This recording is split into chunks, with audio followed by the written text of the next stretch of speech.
Hi everyone, I am Sunny and today's video will be about your most famous qualities. So from left to right, pile 1, 2, 3, and 4. If you need more time, you're more than welcome to pause the video and select the pile of your choice when you're ready, or piles of your choice, whatever calls to you. So I will start with the first one. So pile number 1, you guys have the Two of Cups upright. So I'm going to place this down. So with you guys, I feel that the most famous qualities or the quality is the fact that you're someone that is a very romantic person. I do think that even if you don't feel yourself as a romantic person, this is from like an outside point of view of how they see you. It's like, oh, how do I associate Jane Doe or John Doe by this? Like they're always someone that's into romance, or even at that, you don't have to be someone that's always in relationships. You could be known for someone that and this isn't in an insulting way, but they imagine you someone that is always watching like rom-com movies, or someone that's always watching those K-dramas that are like they take so many episodes just to kiss and hold hands and just, be open about their feelings. I'm guilty sometimes of watching them too. I enjoy them. But yes, moving on. I do think they see you as someone who really likes being in love with life, love with everything, who always finds beauty in many things that relate to the softer side of emotions. Someone who's vulnerable. They see you as someone who's caring, forgiving, but they see you overall being as someone who can be a good companion. I do see you as someone who people see as a good potential for like a love partner, or even someone they can commit to, if it's like short-term relationships and stuff like that. I do see overall that this is a very positive light people see you in. Maybe you might not enjoy it all the time, but it is a pleasant energy. I always think of, it's giving me like a cross between Libra and Cancer here. Nurturing, soft, but emotionally dependable. I do think overall that maybe they see you as someone who's always in a commitment with themselves, with a relationship with yourself, and you know how to value yourself. But I think overall it's like a partnership. They see you as someone who's like married, and they're like, oh, this person's taken. Not in a negative context, like, oh, this person's taken, I can't hit on them. More so, this person's married, like, good for them. And I'm happy that they found the true love of their life or something, because they might have not had great partners, or they might have had a rough beginning, like unrelated to like love, but just a rough beginning, and finally you have like a happy ending. They feel overall that it's very good emotionally, from the standpoint that they view you on. So that's healthy. Overall, I think that's a sweet energy. They do see you as someone who can be even creative. I think maybe your creativity can stem from the relationships. Maybe you're someone that writes songs. This isn't me throwing shade at any artist that does this, but it can be a great creative outlet to get things that you learned, or things that, not things that you learned, but things that you ended up learning for the good or the bad of relationships, and you can, make beautiful music out of it. Or you can make beautiful works of art, poetry, even at that. You're someone that can be very expressive. Through your partnerships, you get to feel more adventurous when it comes to having dates, right? Having wonderful, cool dates, dining dates. I can also see you someone that through your partnerships, you can be a very creative person when it comes to your clothing. You and your partner can enjoy doing couple stuff. It can be like that. Very, very sweet energy with this one. So thank you, pile number 1. Pile number 2, you guys have the 8 of Cups upright. So excuse my dry hands. I don't know how I should put it. I've been washing my hands too much, and now they're super dry. But moving on, sorry, pile number 2. I'm just gonna put a little bit of lotion.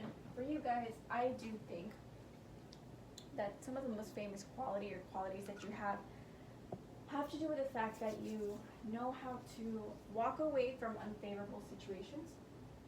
Unfavorable situations meaning, like, sorry, I moved.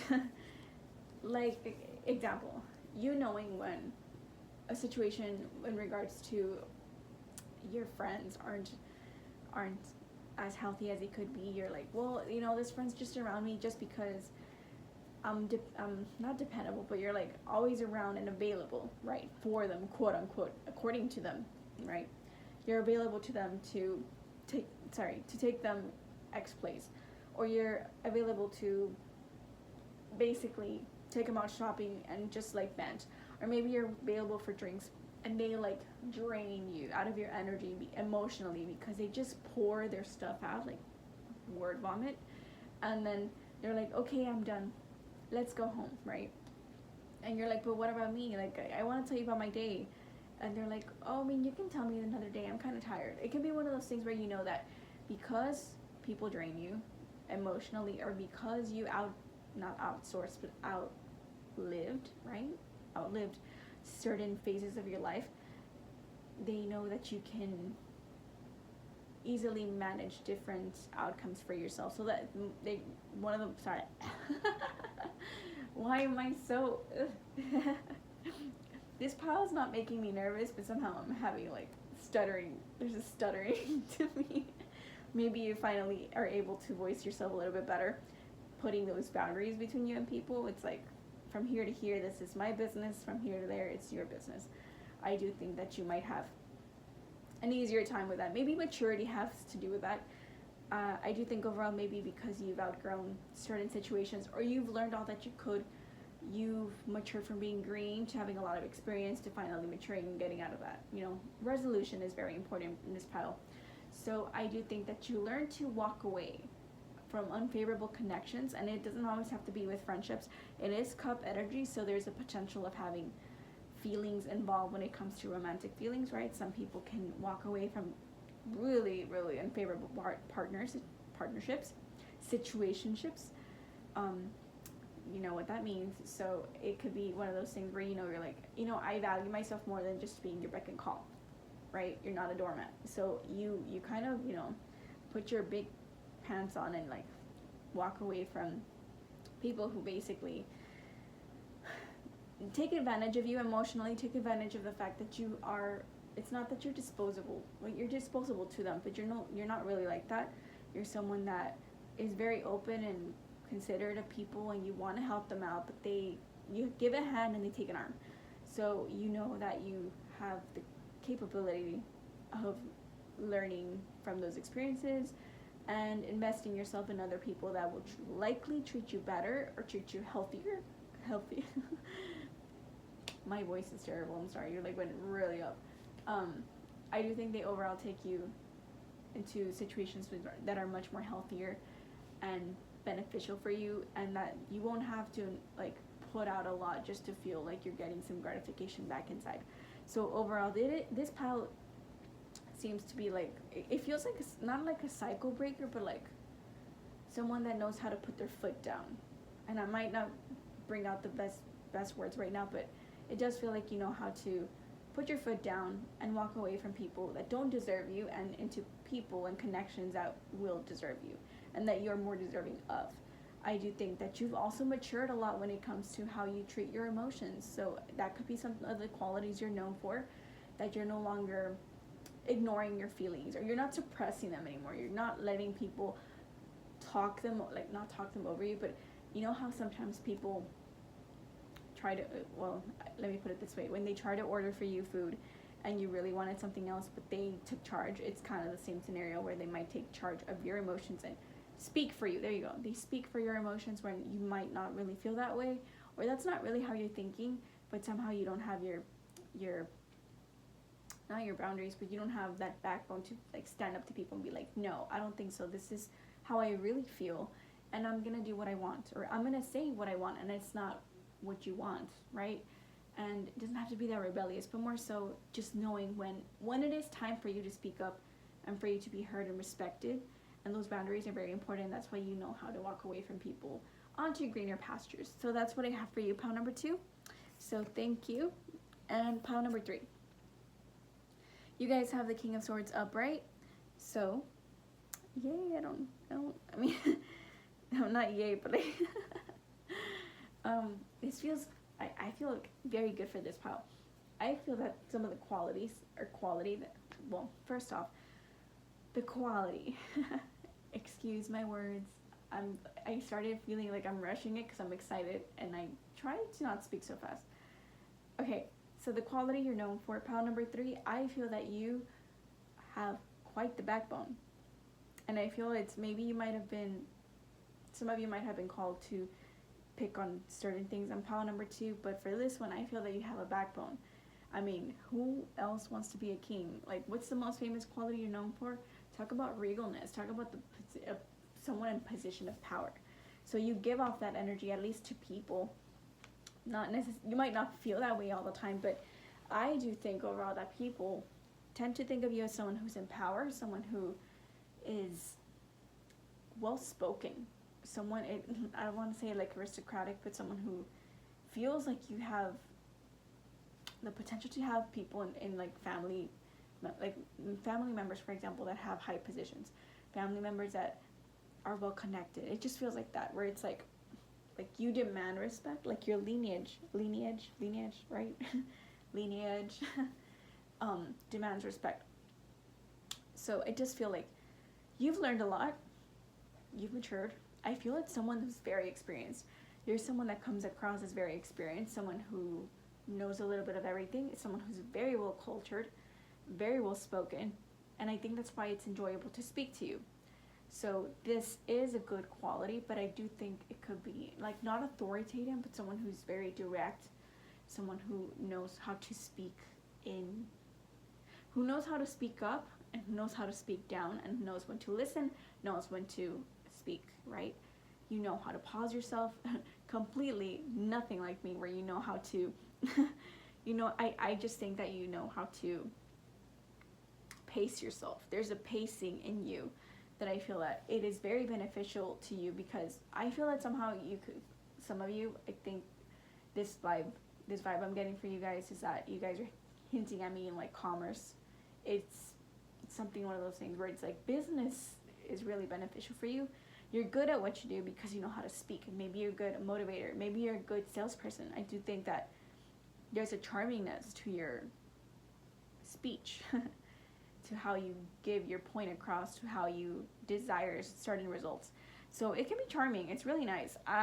Overall, this pile seems like they know that they're in their power. Very well respected people. What a sneeze. Oh, sorry. Sorry. I didn't want to sneeze. I'm sorry. Not like super loud. So overall, I do think this pile is very enjoyable in that energy where they know when you know that you're capable of putting people in their place when it's needed. Someone that can use their voice as a weapon. But that doesn't mean you're going to use it all the time. I do feel this energy feels like it's productive, where it's like, look, if it's needed, it's needed. If it's not, it's not. I'm not going to get out of my way to tire myself out just to speak out and put somebody in their place. Like, you're not going to cuss out every person that comes at you, right? You're going to choose your battles wisely. And when you wield your sword, you wield your sword. But overall, it doesn't feel like, I don't feel that this pile necessarily takes things too personal when it comes to people coming at you. I think you have a good sense of humor when it comes to like petty things, like, oh, whatever, like that's whatever beneath me, or that's not something that's going to trigger me. Like, I do think that I think you've heard it all. And because you've heard it all, I do think that you let things fly. It's like, look, if it's not something super important, I'm not going to pay attention to it. I don't mind it.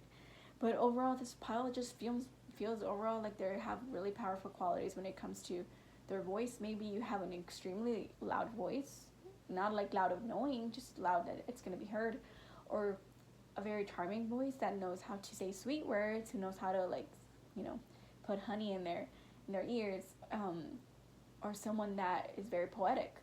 But because it is a King of Swords, I feel it's not as poetic, more so stern.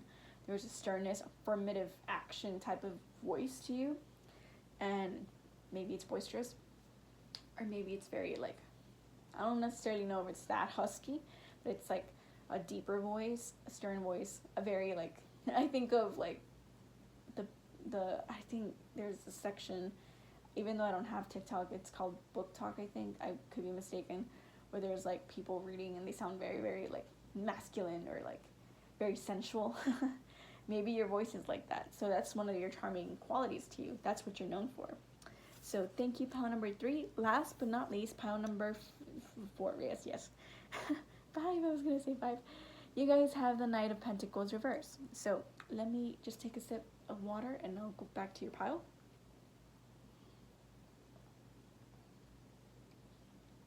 I think people might misinterpret you as being someone who's green, pile number 4, but you're not. You're someone that's extremely experienced, and likely a lot of these, I think a lot of the people who picked pile number 4 are women in power, or earthy women who know what they're doing, mature women, older women who know how to financially invest themselves in projects and people and experiences, in dining, in fashion, in self-expression. I think you take your time in doing many things, and you don't mind waiting. I know it would give like an impatient kind of energy, but I feel that because you've worked around these energies for a long time, that you could be impatient from time to time because you could be demanding, but I do think overall you know how to wait the long game. I do feel that you know that it's best to let it simmer before it boils, right? Before it's ready.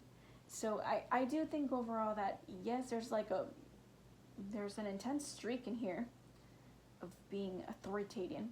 No, I didn't say that right. Authoritative. There you go. I was going to say authoritarian. I don't know if I'm even saying that word right, but I'll just stick to authoritative there. So I do feel overall this is very savvy people, very savvy business people, but it doesn't have to be, you don't have to be in like business or like banks and stuff like that, right? You don't have to be in this field. You're just someone that's good at handling money. You know where to smell money, you know how to make money, you know how to invest it, you know how to save it. So when the time comes, I do think you're good at this, but I also know that this pile gives off like, I earn big, I save big, but I spend big. So it's like me first. Not like fiery me first, but if I request, I receive. If I put in the effort, I get in return. It's like you know how to wait that waiting game. So I do feel you're someone that's very experienced in a lot of these things. And maybe it wasn't always easy. You had to always consistently work, right? And now you get to have the luxury of being a little bit more demanding, being more inflexible with people, right? You get to request more from people to give back to you. You're someone that has many ventures at that, business ventures that you ended up getting. You don't stick to just one sole of source of income. I do feel that you have several avenues of earning your income, that it's earning you a good amount of income to save or to spend for yourself, right? So a little bit of everything has like made you very wealthy, or very experienced, very much comfortable living. So do take what resonates, but I think overall that this pile is enjoying their fruits of their labor, because they're not sticking to one. So like it feels like, example, let's say you are working 3 jobs, very different jobs. It doesn't have to be the same field, but one of those jobs is not being favorable to you. One of those jobs is just triggering you and like upsetting you because they're not flexible with you, or they're not being considerate, or they're just like taking advantage of you, or just working you to the bone, or exhausting you, and you're not getting that much money income, right? So you could drop that and you would still be fine. It's one of those things where, you know, like, I can take it or leave it, but it's always nice to have the extra income. It's just unfavorable. It's unfortunate, not unfavorable, unfortunate that I have to work that way. But you can always take your time to get a different type of job. Like, you don't have to stick to that job just because it's working you to the bone. I think there's a flexibility to you, and that's what you're known for, is that you're always someone that has a backup plan. You're someone that has their hands in all pots. I don't know what to say. I keep messing up that saying, but you have your hands in many pots, and you're still getting something, right? And it's maybe at first it was difficult, but you've gotten the hang of it, that now it's there's stability in the unstable, right? I can't say that. There's you found like a solution to yourself, right? Basically of finding stability in the instability or your surroundings. And that feels amazing to people because they can't easily make things happen the way you do. I think they you make it seem like there's no sweat in you. Like you had it in the bag. So people kind of get taken back because you are someone that seems very secure, very responsible, but or maybe you appear the other way, but you are very secure and responsible. And people might be like, where did this come from? Like, this person doesn't, they just like, from the outside, they look like they're not like that. But when you get closer to them and you build that connection with them for the long run, you give off that energy of like, I am stable. I know what I'm doing. I have a plan. I always knew what was going to happen. It's just, I had to invest myself a little bit more in time with this certain project or these ideas because I had to really put my work in. So that's where people get taken aback with you, which is interesting. I do think they see you as someone who has a lot of potential, and maybe once they get to know you, they see the full potential that you believe in yourself. But maybe from the outside, from people that might not know you like that close, it might not seem that way. So, that's interesting. It's kind of nice to like be the underdog from time to time, where it's like, you thought you knew me, but you didn't. Or you were rooting for the other guy because they looked like they were secure, but they deep down didn't do that great, and you should have believed in me. It's kind of that thing where you believed in yourself and you're making it happen, even though it's a lot of work for you. It was a lot of work, and then finally you got to a point where after many years you're finally able to get to that point to be like, well, I can just be messy, messy with options and messy with my life, and I still have it together. If you know what I mean. Like, I can have a good time and I still go to work. I could have a good time and still like have everything great, kind of thing. So do take what resonates, and I hope you enjoyed that pound number 4. This was really fun, cute reading. So thank you so much for watching, and I'll see you in a different video if you want. You're more than welcome to like and subscribe. I forgot the word. Like and subscribe if you want to help my channel grow. And thank you so much, and I'll see you soon. So bye everyone.